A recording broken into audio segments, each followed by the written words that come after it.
Martín. ¿Cómo estás? Bienvenida a Norodes. Yo siempre hablo del urbanismo y la movilidad como binomio inseparable. Hay que hacer proyectos de ciudad y contar con la movilidad, y cuando se hace un proyecto de movilidad, pensar en el modelo de ciudad. La gente va a querer invertir o vivir donde haya calidad de vida.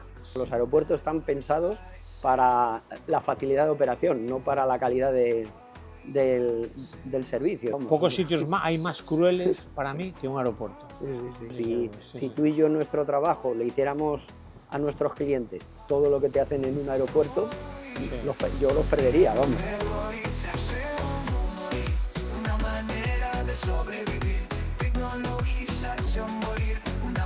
¡Hey, tecnófilos! Bienvenidos de nuevo a la nave del emprendimiento. Hoy estamos aquí en nuestro podcast con una persona notable, pero más que presentarla yo, se va a presentar él mismo y vamos a hablar seguramente de lo que él se dedica y lleva dedicándose muchos años y que tanto nos interesa aquí en este canal.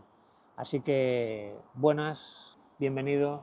Muchas gracias, encantado de estar contigo. Bienvenidos a Tecnologizarse o Morir. Y la primera pregunta es, ¿quién es Julián Sastre? Bueno, lo primero que suelo decir es que soy abuelo del sector de la movilidad sostenible y el transporte, porque llevo ya casi 40 años en el sector, y también soy abuelo y ya no voy a ningún programa si no lo digo, porque tengo 2 nietas y un nieto. Esa es una de las primeras facetas. Yo me he dedicado toda la vida a la movilidad sostenible y tengo también como 2 caras, ¿no? Dentro de la movilidad sostenible. Una de la que vivo, que es la consultora Alomón, que es la empresa que fundé hace 20 años y que se dedica a hacer estudios y proyectos en el campo de la movilidad sostenible, el transporte público. Y luego el Instituto de Movilidad, del que soy presidente y fundador, y que eso hago lo que me gusta, que es pues tema de formación, capacitación, difusión de la movilidad, en fin, un poquito, esa es mi primera... ¿Eres ingeniero? Soy doctor ingeniero de caminos, canales y puertos. Ya digo, con 40 años de dedicación al sector. Todo esto. Mira, ¿y qué radiografía harías de la movilidad en España, hoy por hoy, a fecha de hoy? Bueno, yo creo que si bien hemos cambiado mucho, sobre todo en estos 40 años, ¿no? Pues obviamente se ha evolucionado, queda todavía mucho por hacer, ¿no? Es verdad que se va arraigando en la cultura, a pesar de que bueno, hay idas y venidas, pero yo creo que la movilidad sostenible en España, sobre todo en determinadas ciudades, se ha ido trabajando mucho, desde 2 puntos de vista.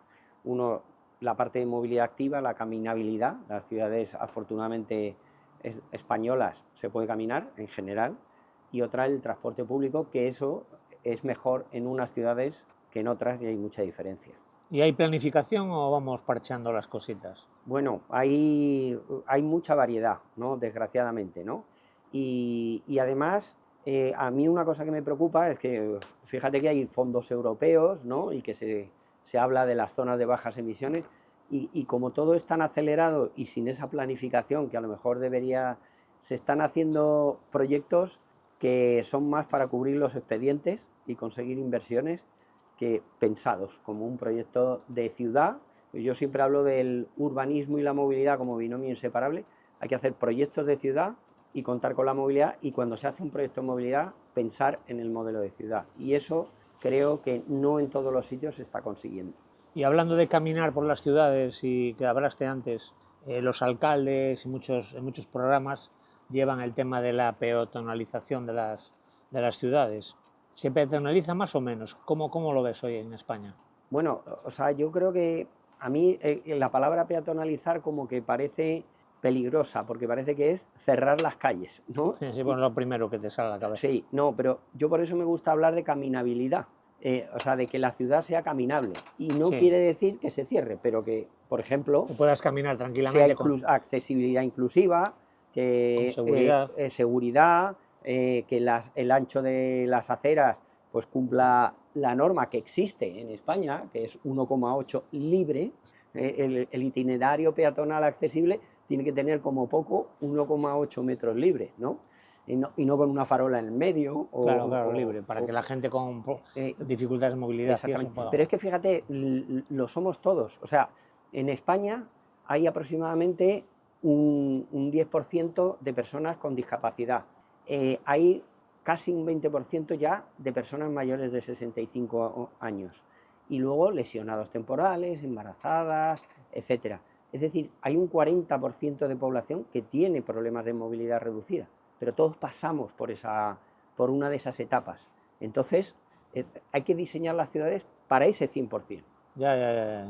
Y si estableciéramos un orden prioritario a nivel de movilidad en una ciudad, taxis, transporte, reparto última milla, peatones, ¿cuál sería autobuses urbanos, autobuses escolares? ¿Cuál es el orden que tiene que primar? ¿Cuál sería un orden lógico? Bueno, tradicionalmente en el diseño, o sea, yo soy partidario de los planes integrales, porque las soluciones de una cosita por un lado y otra cosita por otro, en fin, hacen perder la perspectiva y además no funcionan igual. Por ejemplo, pongo un ejemplo y siempre lo cuento como en vez del palo y la zanahoria, hay que hablar de la zanahoria y el palo. Es decir, esto de las zonas de bajas emisiones y ahora prohíbo entrar coches. Bueno, si no le das una alternativa, si la gente no puede llegar caminando porque no hay aceras, si no se puede llegar en bicicleta o no hay un transporte público en condiciones, los matas, los centros, ¿no?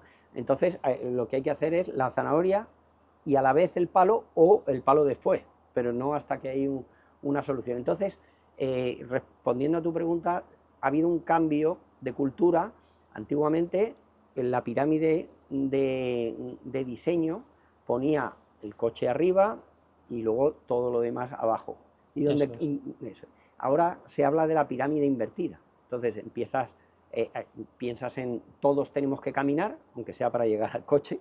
Entonces piensas en tiene que haber itinerarios peatonales accesibles, pues bicicleta porque es movilidad activa y saludable, aunque no es una solución universal, el transporte público, bueno, y las mercancías no se pueden olvidar porque es que se olvidan, como no votan, se olvidan, ¿no? Entonces, pero es que es paralelo, o sea, no puedes solucionar el problema de las ciudades si no piensas en la movilidad de las personas y en la movilidad de las mercancías. ¿Y qué lugar ocupan los patinetes en todo esto? Los patinetes es una parte de la cadena, es una solución que ha entrado y que se va a quedar, porque soluciona la movilidad a determinado grupo de personas. No va a solucionar todo, por supuesto tiene que estar regulado, pero es que todo tiene que respetarse. En realidad ya está regulado. Lo que pasa es que no se respeta. Pero lo digo porque obviamente hay mucha gente que, pero tiene un lugar, porque además yo creo en un concepto que es la alianza entre la movilidad personal y el transporte público. Fíjate, si hacemos un metro, un corredor de autobuses importante, un transporte de calidad, si solo puedes llegar a las paradas o a las estaciones caminando, tu radio es 300 metros. Si puedes llegar en bicicleta eléctrica, en patinete, esa alianza de la movilidad personal la amplías a 3000. La capilaridad y la cobertura del transporte público aumenta mucho en el mismo tiempo de acceso. Y cuando hablamos de esa pirámide invertida y de ese paradigma nuevo de la movilidad, hablamos de Europa, no solo de España. No, claro, Europa. A nivel europeo. Estas son, quiero decir, ya se está haciendo en toda Europa, pero es que además, precisamente, las ayudas y la política europea va en esa línea. O sea, que esa línea, y hay ciudades pues emblemáticas, bueno, países, diría enteros, como Alemania, Holanda, los países escandinavos, que ya llevan décadas por delante. En el mundo occidental, la antítesis de este paradigma sería Estados Unidos, porque Estados Unidos es una ciudad donde no puedes andar. No, es claro. una ciudad, me refiero, es un país en el que no tienen aceras. Yo lo sé por gente que vive allí, que los ves y no pueden ir andando, por ejemplo, a muchos sitios. Es una ciudad hecha para los coches. Sí, vamos, yo aquí tengo, digamos, como dos pequeñas anécdotas que contar. Una es, siempre comparo cuando doy mis charlas, Barcelona con Atlanta. Tienen prácticamente la misma población, cerca de 3 millones o por ahí. 3 millones y sin embargo Atlanta ocupa 25 veces más que Barcelona. En tamaño. En tamaño. en superficie. La Ajá. ciudad es la ciudad difusa, ¿no? El diseminado, ¿no? Todos nos encanta una casita con jardín. El problema está en que es insostenible, o sea, emiten 10 veces más emisiones que Barcelona. Entonces, aunque sería maravilloso, es que es insostenible. Esa es una de las cosas que hablo de Estados Unidos. Pero también, por hablar algo positivo, fíjate, si has estado últimamente en Nueva York, la transformación que ha hecho Manhattan, ¿no? Times Square, ¿no? De hecho, me gusta mucho el enfoque que hizo Janet Sadikan, que fue la comisionada de transportes que impulsó, o sea, aquello ya es un dinamismo con una movilidad sostenible, caminando, transporte público, y ella dice que hay que hacerlo por salud y supervivencia, que es lo que suelo decir yo, pero además por economía. Las ciudades, la gente va a querer invertir o vivir donde haya calidad de vida. Entonces hay que dar el enfoque económico también, lo digo porque hay veces que lo otro parece como muy lejano, ¿no? O no es lo mío, pero la economía sí que nos duele a todos. Cualquiera se atreve a usar el coche en Manhattan, ¿eh? No, Es imposible, claro, pero ya desde hace mucho tiempo. pero te puedes mover perfectamente. En coche puedes mover, pero no puedes parar. No puedes parar. A ver dónde paras, si te cuesta 25 dólares la hora el parking. Claro, pero puedes caminar. Ahora sí, sí. Ahora puedes caminar, por eso digo que hay ya proyectos. Allí taxi, metro y autobús, Sí. y ya está. Otro ejemplo es San Francisco, ¿no? Sí. Que ha desarrollado una red de transporte público potente. ¿Y una ciudad bien planificada puede cambiar el comportamiento de los ciudadanos? Yo, sin duda. Vamos. A ver, ¿cómo? ¿Y cómo lo cambia? O sea, primero, siempre y cuando se trabaje en el urbanismo y la movilidad como binomio separable, que es la frase que digo continuamente. Hay que pensar el modelo de ciudad y que la gente se tiene que mover. Y cuando haces proyectos de movilidad tienes que pensar y aprovechar para hacer proyectos de ciudad, urbanizar de fachada a fachada. Se puede hacer así. Y un ejemplo está en Galicia, Pontevedra. O sea, pasó de ser una ciudad, yo la recordaba una ciudad hace 30 años, desagradable, incómoda, etcétera, y nadie iba, o iba poca gente, ¿no? Ahora es una ciudad muy atractiva y ese es un ejemplo, o sea, el liderazgo es muy importante. Lo que hablabas antes, me olvidé de preguntarte, entre Atlanta y Barcelona, me estás diciendo entonces que las ciudades, se puede inferir que en las ciudades deberían crecer en el eje vertical más que en el horizontal. Pues desgraciadamente, si quieren ser sostenibles, la densificación es muy importante porque el transporte público y la caminabilidad, o sea, por la cercanía, claro, es más posible en una ciudad densa, aunque no nos guste. Claro. Todo es un equilibrio. En eso Londres, por ejemplo, pierde totalmente. Es una ciudad espallada, diríamos aquí, ¿no? Totalmente. Una ciudad con casas muy bajas. Pero está desarrollando, pues a cambio, en parte recuperado gracias al peaje urbano, una inversión en transporte público impresionante. Claro. Y la bicicleta ha pegado un impulso también, pero por lo menos Londres en la City. No es una ciudad caminable, ¿eh? No. ¿Cuánto hay de punta a punta? No, claro, porque son ya es como intentar caminar por México DF, más allá de seguridad al margen. No, pero fíjate, es que por eso no tenemos que pensar en la caminabilidad y en la bicicleta y en todas estas cosas necesariamente de puerta a puerta. Puede ser la alianza esa que digo con el transporte público, ¿no? ¿Y meter la bici en el transporte público? Bueno, ¿O el patinete? Esto es un tema a debatir, ¿no? Hay que buscar ese equilibrio para que todo sea funcional, ¿no? Luego vienen los haters de lo eléctrico y dicen, tú no metes el patinete en el autobús que va a arder. No sé, vamos, de hecho, vamos, que no te dejan meterlo ni en el tren de cercanías, por ejemplo. Tampoco. Yo que uso mucho en Sevilla y no te dejan meterlo. No te dejan meterlo, pero... Ni bicicleta eléctrica ni patinete eléctrico. ¿Y no crees que se están diseñando las ciudades para vivir o se están diseñando las ciudades para moverse por ellas? Bueno, hay de todo, es que hay de todo, o sea, hay barrios que sí que están, o sea, aquí ahora está muy de moda lo de la ciudad de los 15 minutos, ¿no? Esto de París, ¿no? Que París está impulsando mucho todo esto de la ciudad de los 15 minutos, de tal manera, o desarrollos orientados al transporte, que es un concepto parecido en el fondo, y es que la mezcla de usos te facilita que no tengas que hacer desplazamientos tan largos Ya. y motorizados. Entonces, no pueden eliminarse, pero pueden reducirse. En realidad lo estamos haciendo desde de hace décadas, pero a lo mejor no todo lo extenso que se preveía. Por ejemplo, ya tenemos colegios en todos los barrios, ¿no? Bueno, hemos evitado que el tradicional ciudad dormitorio, que ahora se llama residencial, que queda como más elegante, Nada más chuli. y que te lleve y que tengas que hacer todo, absolutamente todo en otro lado, pues eso, entonces se están haciendo barrios, o sea, se están haciendo en ciudades, por ejemplo, París está haciendo una transformación muy importante, y hay ya barrios que se están desarrollando, los nuevos desarrollos urbanos en muchas ciudades, no todas en España, pues se están desarrollando con ese concepto de que haya mezcla de usos, y para que se minimice la movilidad motorizada. Hay ejemplos de ciudades que le llaman sin coche o con pocos coches, en Holanda, Alemania, Suecia, muy interesantes. ¿Y quién manda? ¿Quién decide cómo se articula una ciudad? ¿Los técnicos, los políticos o los lobbies? Bueno, realmente yo creo que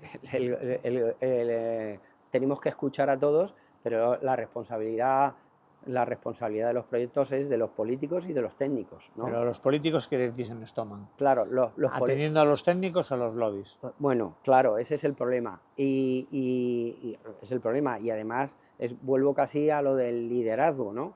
O sea, parece que no, es que los políticos que no quieren hacer muchas cosas dicen, no, es que tengo problemas con los funcionarios, por ejemplo. Es que la contestación social, es que, bueno, y el que tiene liderazgo de verdad lo hace, ¿no? Hace grandes transformaciones. ¿Qué pasa ahí?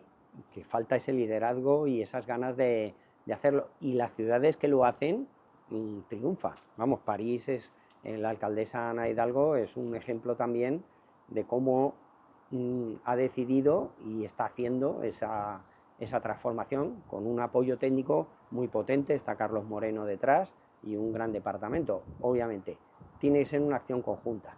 París dirías tú que es un ejemplo, hoy por hoy, en la transformación de una ciudad caótica, vamos. Sí, se está haciendo en la última década, ha sido, y sobre todo desde la pandemia, en los últimos 5 años, una transformación decidida, mezclando ese concepto de ciudad y movilidad. ¿Y entonces el coche es el enemigo o es simplemente un chivo expiatorio para poder cargar contra él? Vamos a ver, el coche, hay determinadas relaciones que es imposible, o sea, hoy en día no puedes sustituirlas, ¿no? Por ejemplo, es muy habitual tener que usar el coche para viajes, multiviajes, por ejemplo, ¿no? Claro, que no todos tienes el transporte público, ¿no? Fácil, ¿no? Porque sobre todo en zonas dispersas pues es mucho más difícil atender. De momento no es eliminable, lo que pasa es que sí que hay que buscar soluciones alternativas simplemente por sostenibilidad, por salud, por lo que decíamos, salud, supervivencia y economía de las ciudades. Aquí en La Coruña La Coruña es una ciudad de 250.000 habitantes en unos 50 kilómetros cuadrados o 60, no me acuerdo ahora cuántos tiene, muy pocos. Es una ciudad, es el segundo municipio más pequeño de España, después de Cádiz, creo. Entonces, ¿qué problema hay? Que realmente no es verdad, porque aquí hay 250.000 habitantes, pero en el entorno, en los ayuntamientos limítrofes, los que tocan, el Ayuntamiento de La Coruña, solo con los que tocan, hay 150.000 personas más. Ya. Yo, por ejemplo, vivo a 11 kilómetros de aquí y estoy mucho más tiempo en La Coruña que no en mi casa. ¿Por qué? Porque trabajo aquí, me paso el día aquí, llego aquí a La Coruña a las 7 de la mañana y me voy a las 9 de la noche. Con lo cual, en teoría estoy de 9 de la noche a 7 de la mañana, que es menos que de 7 a tal. Entonces, la pregunta es, ¿qué ocurre? Aquí hay un transporte urbano, pero los transportes urbanos se ciñen al ámbito metropolitano de la ciudad. ¿Y qué ocurre? Que alrededor de aquí hay 4 ayuntamientos que cada uno tiene su idiosincrasia y su historia, ¿no? Entonces, la concesión del autobús urbano, que sería una solución fenomenal. De hecho, en La Coruña hay un autobús urbano bastante decente, que funciona bastante bien, mejorable evidentemente, pero claro, llegado a los límites del circuito urbano, no pueden pasar. Con lo cual, a partir de el límite fronterizo del ayuntamiento, la concesión de aquí no puede entrar en otro ayuntamiento donde ya hay otras concesiones, ¿no?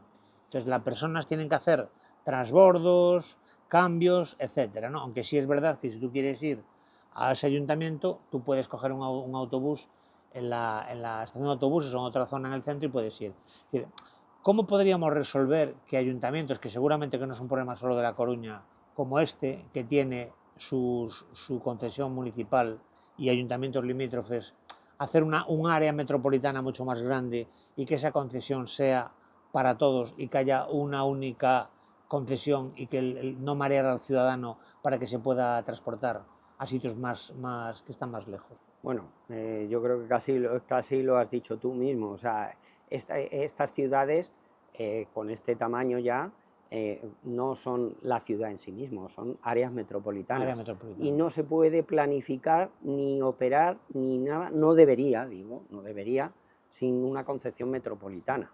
Para eso hay que llegar a acuerdos, porque hay competencias que están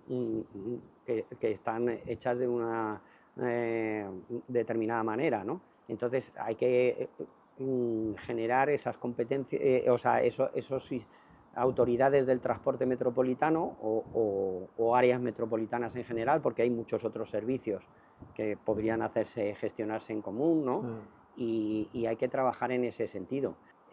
Si no se consigue eso, es muy difícil solucionarlo, porque efectivamente al final el ciudadano, no, es que esto es por la operación, ¿no? Es como los aviones, ¿no? O sea, los los aeropuertos están pensados para la facilidad de operación, no para la calidad del servicio. Si tú y yo en nuestro trabajo le hiciéramos a nuestros clientes todo lo que te hacen en un aeropuerto, yo los perdería, vamos. Pocos sitios hay más crueles para mí que un aeropuerto. Sí. Con la excusa de la seguridad, sí.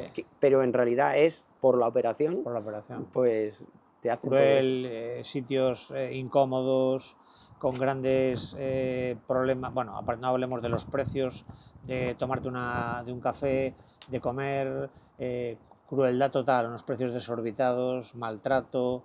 A la gente que va a un aeropuerto te tratan como ganado, es decir, en la propia hostelería, etcétera, ¿no? Yo me refiero a que aquí, por ejemplo, aquí cada ayuntamiento es un reino de taifas, ¿no? Es decir, tiene su partido político, que no necesariamente tiene que coincidir, y aun siendo el mismo partido, no quieren perder tampoco poder sobre sus ciudadanos y tal, y difícilmente van a ceder competencias. Bueno, yo tengo la experiencia, yo empecé, mi primera experiencia laboral fue en el año 86, cuando se fundó el Consorcio de Transportes de Madrid, la primera autoridad del transporte metropolitano de Madrid. Y claro, primero hubo como 3 niveles políticos con una cierta racionalidad que fueron capaces de llegar a un acuerdo, y también decidieron poner dinero. Esto poniendo dinero... Pero eran todos del mismo color. En aquel momento eran todos del mismo color.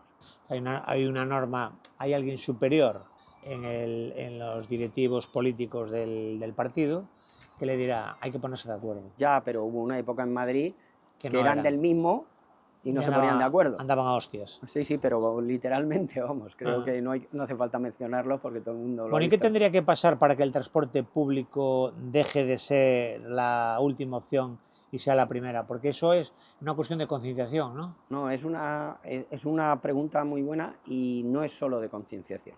Eso aparte. Yo lo explico de la siguiente manera. El transporte público tiene que ser el pata negra de la movilidad, de la movilidad motorizada. En economía hay 2 tipos de bienes, bueno, hay un tercero, pero bueno, 2 tipos de bienes, que son el bien normal y el bien inferior. El bien inferior, el que dejas de usarlo, de comprarlo en cuanto tienes dinero. Sí. Es el cerdo blanco, por eso frente al pata negra. Tú en cuanto tienes dinero te pasas al pata negra. Y cuando andas vas bajando de calidad. Eso es. Entonces, lo que no puede ser es que el transporte público siga siendo en muchos sitios y en muchas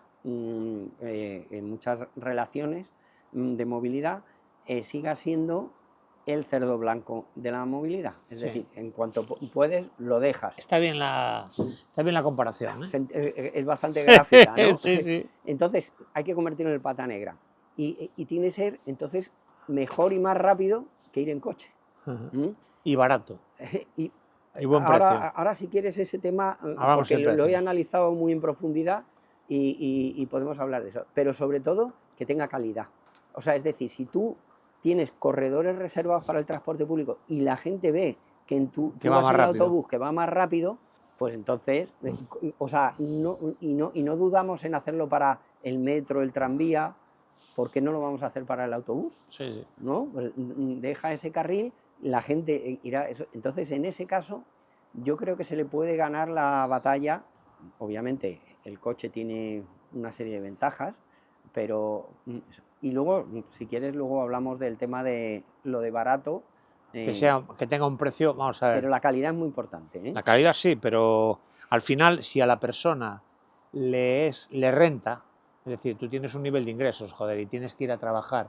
Si tú ves que ir en coche te va a costar 300 euros al mes y el transporte público te cuesta 90, hay una razón de peso para no... Fíjate, o sea, yo creo que ahora especialmente, y ahora te voy a contar porque justo he estado analizando, he participado en un proyecto de investigación sobre qué ha pasado con los descuentos de la pandemia, por qué o si quieres, por qué está el transporte público por las nubes en cuanto a nivel de crecimiento, para entenderlo, ¿no? Porque yo soy de los que digo que vamos a dejar el yo pienso y yo demuestro, vamos a hablar de datos, ¿no? Porque en España hay unos cuantos catedráticos de universidad y catedráticos de fútbol y de tráfico y transportes hay 40 millones, ¿no? Entonces, entonces yo creo que hay que... aquí todo te lo discuten, ¿no? Yo esto lo arreglaría, ¿no? Bueno, también de política últimamente también hay bastantes. Sí, mejor no tocar el tema. Sí, por eso. Entonces, yo creo que hay que ir con datos y argumentar adecuadamente la información, y entonces en ese sentido hemos hecho un trabajo muy interesante y para acotar un poco de qué ha venido este crecimiento. Este crecimiento ha venido, una parte es de la economía, la correlación entre economía y movilidad es impresionante. Tú cuando tienes poco dinero solo te mueves para lo justo. Tengo que ir a trabajar, pero no me voy al cine ni me voy al gimnasio, por ponerlo, te mueves lo justo.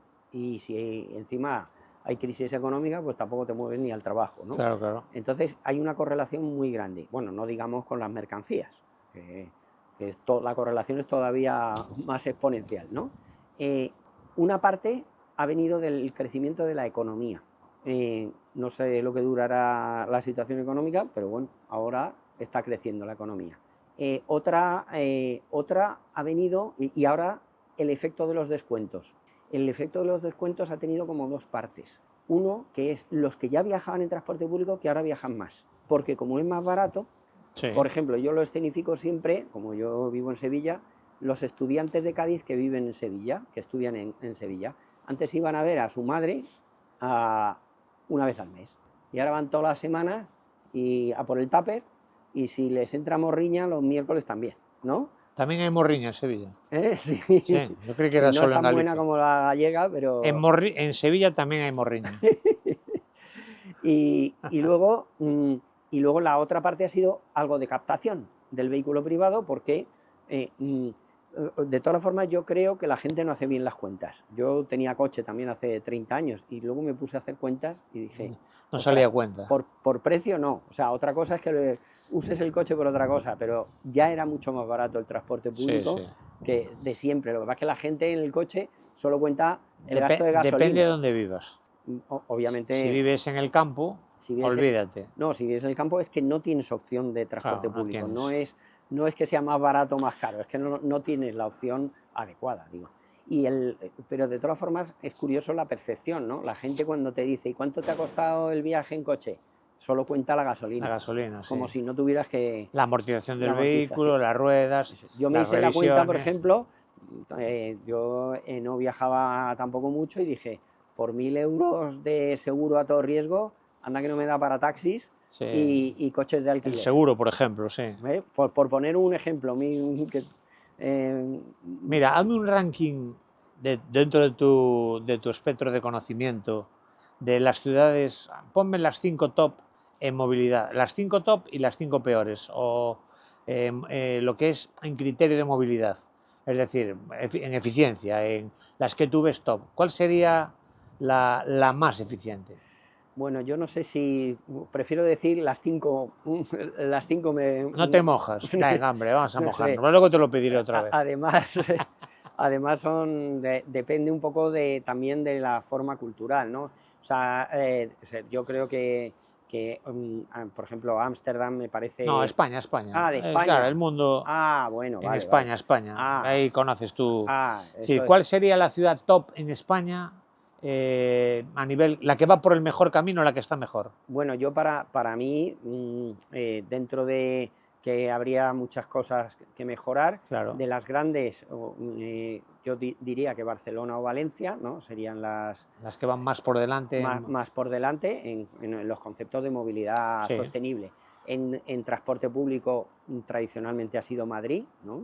Desde que se creó el consorcio Metro, de MT. Metro, MT. Son unos grandes los del MT. Sí, sí. La verdad que son gente que tiene de primera fila. criterio. Estuve el otro público, diría que Madrid es grande en eso. Y luego de ciudades pequeñas tengo que mencionar siempre a Pontevedra. Pontevedra, Vitoria. Vitoria es, para mí, menos mal que lo has dicho. Te la saco yo, Sí, es que sí, te me sí. olvidabas. Sí, es que es el ejemplo de libro de toda la vida de urbanismo y movilidad como binomio inseparable. Es verdad que llama la atención. Sí, sí. Llama la atención porque ya cuando llegas a esa ciudad, que tampoco no tiene mar, no tiene tampoco grandes fastos de tal, y notas que es una ciudad cómoda, ¿no? Sí, totalmente. Una ciudad cómoda y... Hombre, por citar mi ciudad de Sevilla, la parte de la bicicleta creo que la hemos hecho bien. ¿Y las ciudades peores? Bueno... ¿Caóticas? Ciudades caóticas... ¿En movilidad? Vamos a las grandes, para que es más. Sí, para las grandes... bueno, a mí Madrid me gusta por el transporte público, por los nuevos desarrollos urbanos. Me parece que eso es un problema, porque estamos con muchos desarrollos dispersos, por un lado. Claro, es una ciudad muy complicada. Que tiene mucha dificultad. ¿Te refieres a los barrios? Valdebebas, San Chinarro, todo lo que es... urbanos, los desarrollos nuevos, sí. Las Tablas, la zona Cañaveral, norte, Butarque, todo esto que no están bien atendidos por transporte público, y esa parte no me gusta. El resto, pues sí, porque ya he dicho que el transporte público, en lo que es dentro de la M30, es el más potente de todos, incluso toda la caminabilidad del centro pues es extraordinaria. Bilbao es un buen ejemplo de movilidad. De movilidad. A mí San Sebastián. San Sebastián también. San Sebastián. Oviedo también. Son ejemplos. Si tenemos ciudades que se ha trabajado mucho, ya decía yo antes que la transformación que se ha hecho en los 40 últimos años en España de las ciudades ha sido positiva. La Coruña, Benidorm, por ejemplo, es un ejemplo de cómo... Pero es lo que te gusta a ti, muchas alturas, mucha densidad de población. Tienen alturas, pero también se han trabajado todo lo demás. Ahora, en la última década, no hace 40 años. Por hablar de La Coruña, esta alcaldesa ha tomado iniciativas muy importantes. Se está reformando todo, por ejemplo, ahora mismo la parte centro se están ampliando las aceras, los carriles bicis y tal, se están haciendo unos trabajos importantes. ¿Tú qué opinas de La Coruña? Hombre, yo creo que la Coruña, esa parte céntrica está muy bien. Yo echo de menos los carriles reservados o plataformas reservadas para potenciar el transporte público y esa integración metropolitana, que no depende de ella, claro, evidentemente. Pero sí que... ¿Tú crees que en La Coruña se está siguiendo el camino correcto hacia la sostenibilidad del transporte, yo de la creo movilidad? Que sí, como la mayoría, incluso aunque parezca que a veces estamos dando... Valladolid, por ejemplo, es otro ejemplo de una transformación impresionante. Hay muchas y está muy ciudades, ordenadita, sí.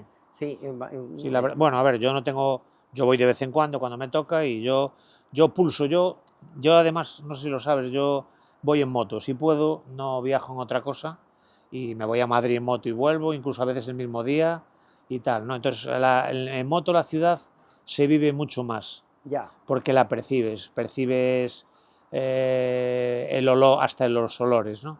Entonces ves si la ciudad está bien matizada, bien... Y entonces a mí me gusta, viajo bastante y me tomo nota. Y de esos viajes que hago, me vengo con una idea en la cabeza, ¿no? Y Valladolid es una ciudad que he estado hace poco, luego hay ciudades más pequeñas, como por ejemplo Ávila, que la verdad que Ávila poco tiene que hacer, es una ciudad tan pequeña, intramuros, como Lugo, ¿no? ¿Qué vas a hacer en el casco viejo de Lugo? No no, puedes ampliar las aceras, no puedes, está ¿sabes? Los claro. barrios nuevos quizás sí, ¿no? Bueno, aquí el único problema, un problema, bueno, que tenéis en Galicia es que no es solo, o sea, no es solo ni siquiera el núcleo histórico más los ensanches, es que luego tenéis el rural, ¿no? Y La ahí las dispersión de la soluciones son población, sí. difíciles. Hay unas soluciones cada vez mejores porque la tecnología lo permite, hablando de tecnología, que es tu campo, Ujú. que son el transporte a la demanda, ¿no? Sí.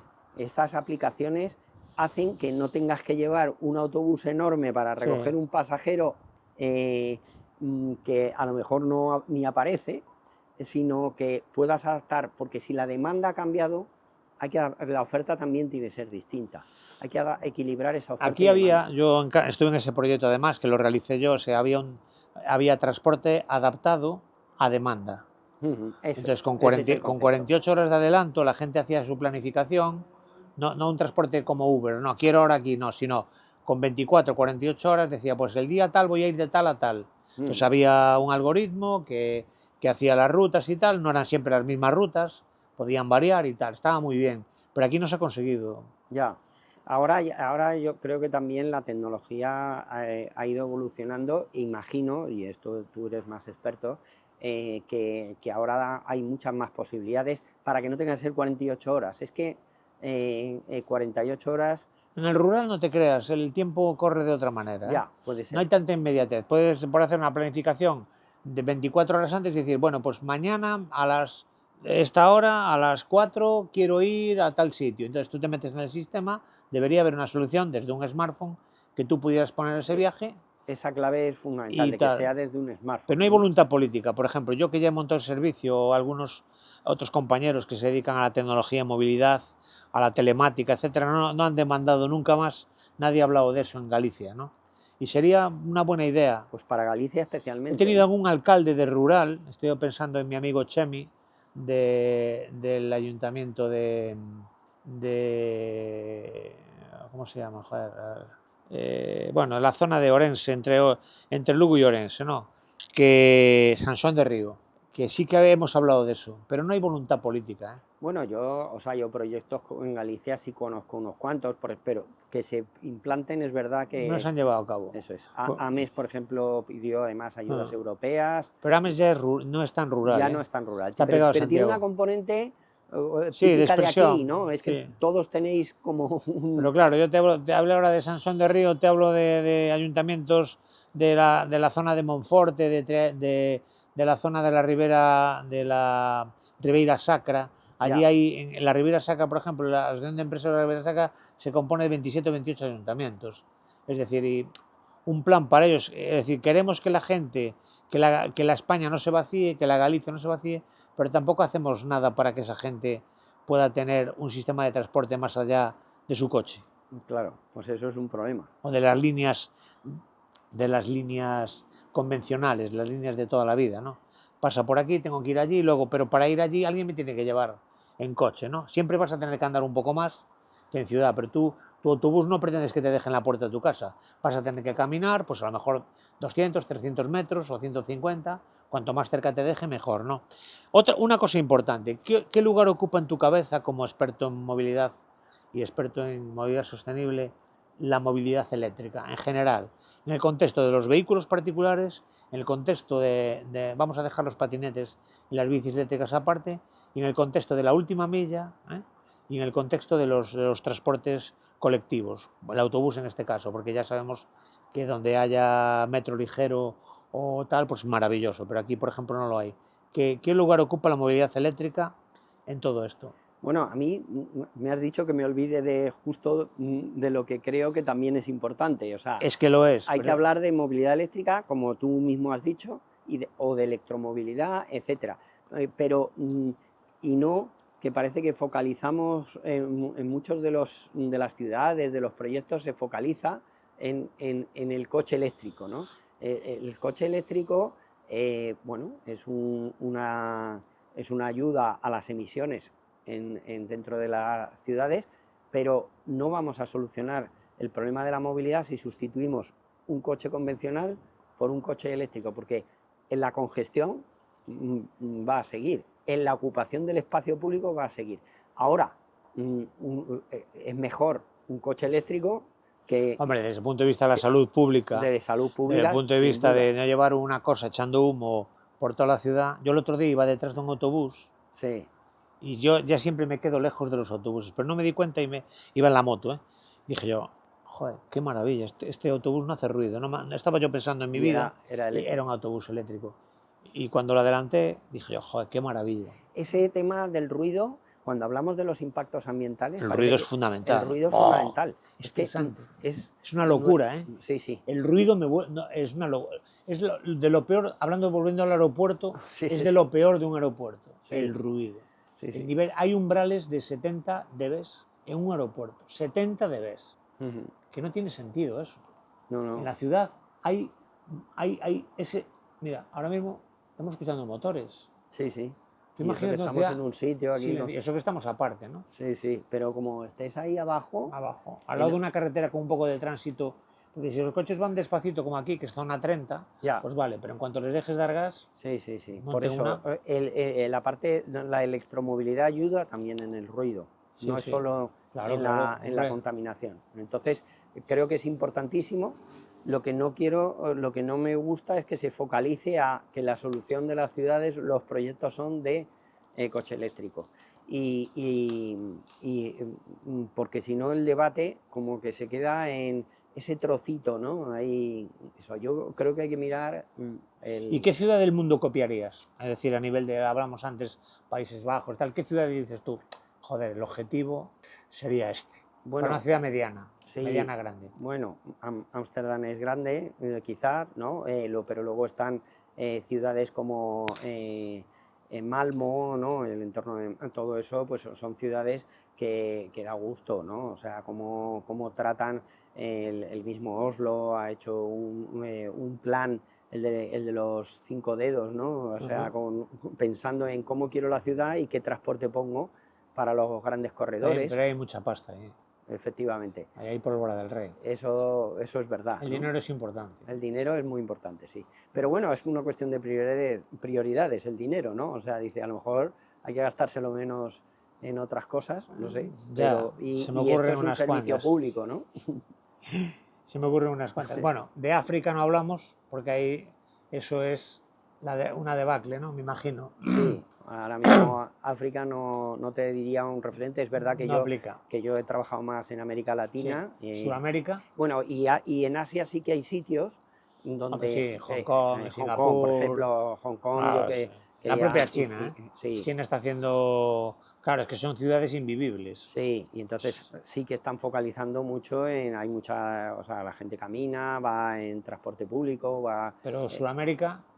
tampoco es... En América Latina yo me gusta, dentro de que el nivel no es, o sea, no es para que digamos, mira, ellos nos miran a nosotros porque creo que estamos por encima, pero hay ciudades que han hecho transformaciones importantes. Una es Medellín, no sé si la conoces. Hablar, sí, Medellín pues es una ciudad que está, pues tiene metro, tranvía, transporte público, le falta la caminabilidad excepto en el centro, y además es muy peligroso cruzar los pasos de peatones en toda América Latina. Sí, no lo respetan. No lo respetan. Y además el que lo respeta se arriesga a morir porque viene el otro y le da de golpe. Le da por detrás. Sí. Le da por detrás.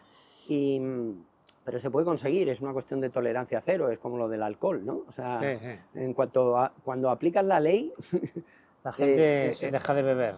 Sí, sí, Bueno, sí. no todos, aún No, sigue no, habiendo, no todo, pero bueno. aún sigue habiendo gente que no usa el cinturón de seguridad, que no lo entiendo. No, pues, Que es como yo el casco en la moto o el cinturón. Tú sabes que te tienes que sentar y ponértelo. Es decir, ¿qué sí, sí. pintas tú sin cinturón? No, ¿O qué pintas tú en una moto sin casco? No entiendo. pues sin embargo, ha habido que impulsarlo, ¿no? Desde... Yo sería incapaz de andar en moto sin casco, sí, hoy por hoy. No. Y yo era de las épocas en que se podía dar en moto por ciudad sin casco. Y era una maravilla. Pero es que ahora mismo yo no me atrevería a ir de aquí a la esquina en la moto sin el casco. Sí. ¿Por qué? Porque es una costumbre. Casco, guantes y cazadora, mínimo. Pero es una costumbre, te acostumbras.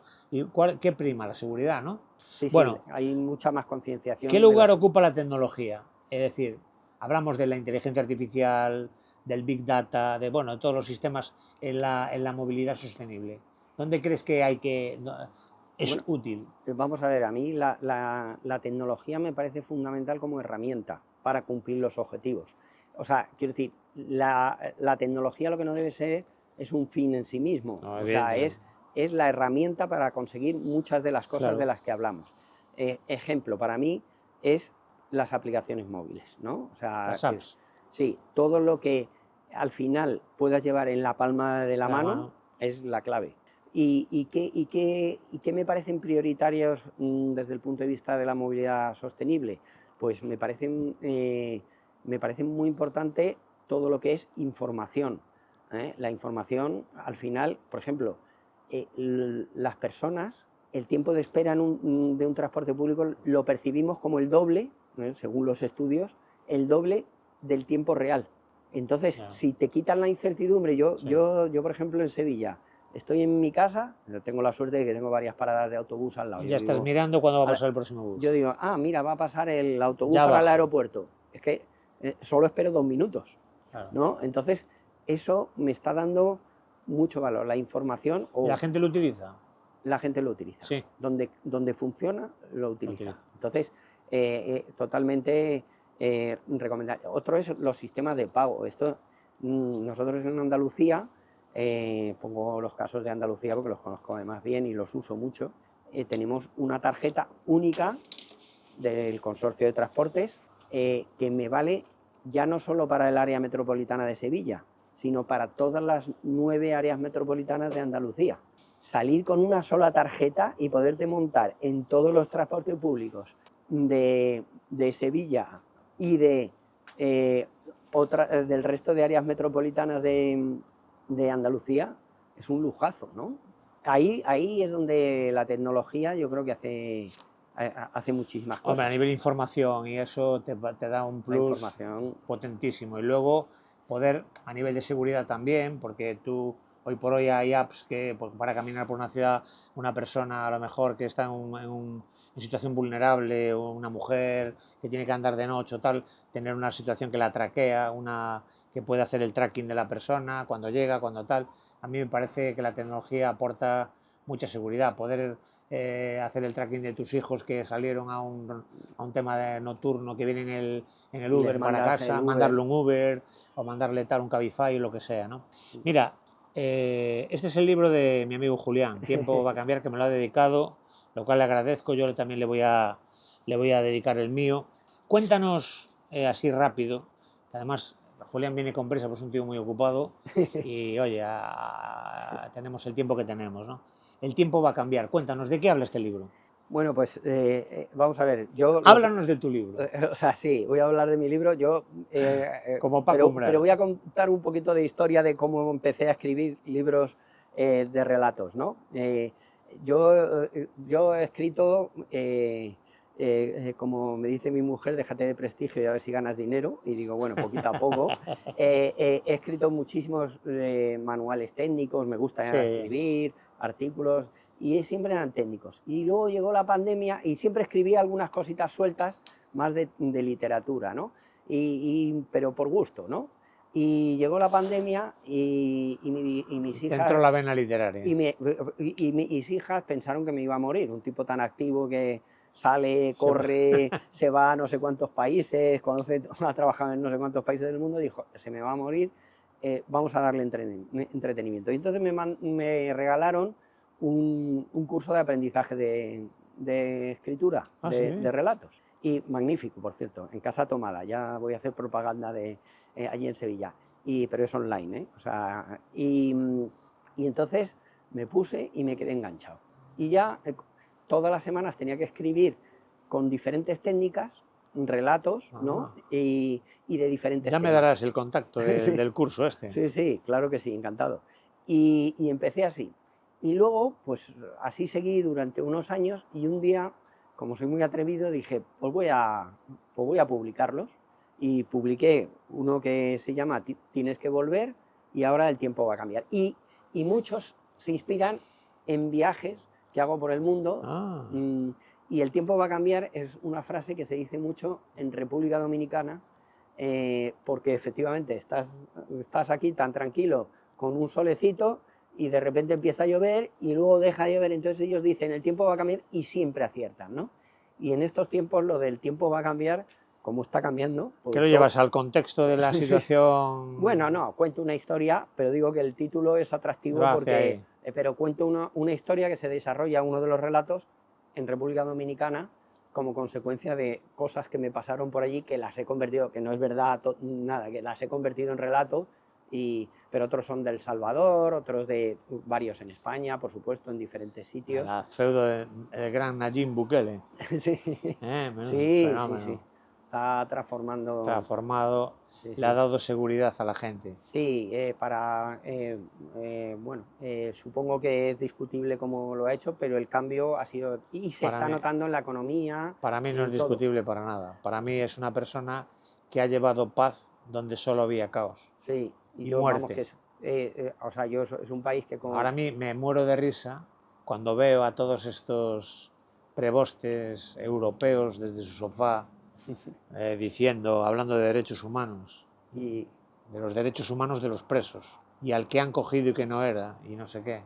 No saben nada, ni han estado allí. Claro. Y hablan ex cátedra, sí. No, la transformación, yo empecé a trabajar en el 2013 con proyectos por allí del Banco Interamericano de Desarrollo, y la transformación del país es otra cosa. O sea... Tú va a un periodista que sigo yo, que además es youtuber y tal, le ponía la alcachofa a la gente por la calle. ¿Qué tal? Maravilloso, podemos andar por la calle. Sí. Claro, tú desde tu ciudad, tú puedes recorrerte La Coruña 1000 veces de lado a lado, que no te va a pasar nada. ¿Puede un día pasarte algo? Sí, siempre hay algún descerebrado. Pero... Incluso te digo más, en Madrid, si no te metes en una zona, en un gueto, tú puedes andar por Madrid de arriba para abajo, de abajo para arriba. Totalmente de acuerdo. Luego sí, que en el metro te pueden robar la cartera, vale, los pickpockets, vale. Son males de, bueno, no voy a entrar. Pero, hombre, si no tienes seguridad, ¿de qué te vale nada? No, es que no puede, la gente no invierte, o sea, quiero decir, al final te genera pobreza, o sea, no es solo inseguridad que puedas morir, sino encima pobreza, o sea, que quiero decir, es un bucle lo que te genera de... Que unos tipos vengan por tu tienda de fruta todas las semanas a decirte que hay de lo mío, ¿qué tipo de sociedad es esa? Eso es terrible. Vamos. Tus hijos, tus hijas, que no sean tuyas realmente, que te los le puedan comer el tarro y meterlos, es decir, yo me saco el sombrero. Luego entraremos en detalles y lo que tú quieras, pero es lo que hay. Bueno, pues Julián, esa es tu cámara, mientras te dedico... Esa es tu cámara. Esa es mi cámara. Mientras te dedico el libro con muchísimo gusto, La estirpe de los emprendedores. Qué bueno. Que mi libro no es un libro de literatura, es un libro de mi experiencia como emprendedor, que en algunos casos ha sido buena, en otros no tan buena. Eso es ser emprendedor. Claro. Y que aquí cuento las 20 misiones que yo creo que debe emprender un empresario, y los warning, los cuidadín, cuidado con esto, por aquí vas bien. Al fin y al cabo es mi opinión, ¿no? Sí. Que vale lo que vale y punto. Así que tu cámara y di lo que quieras para rematar el podcast. Bueno, pues es que voy a decir, porque es que eres un ídolo mío del emprendimiento, porque bueno, yo por supuesto también emprendí y sigo emprendiendo, porque para emprender hay que seguir emprendiendo. Yo creo que no hay manera de sobrevivir si no haces eso.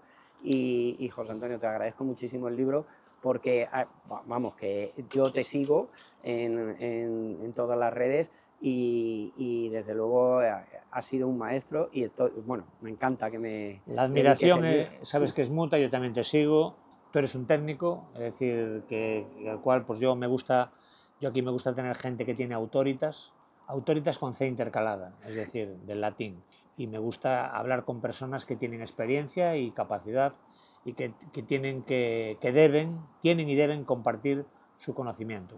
Tienes mi libro con todo el cariño. Muchísimas gracias. Recibo el tuyo, me lo leeré. Gracias. Y encanta. ya te daré mi opinión sobre estos relatos de los amores Sí, de claro, gracia. además me gusta. Los amores de gracia. Sí, sí. Sí, ese es uno de ellos. Muy bien, Julián, muchísimas gracias. Gracias. Venga. Un placer. Una manera de sobrevivir.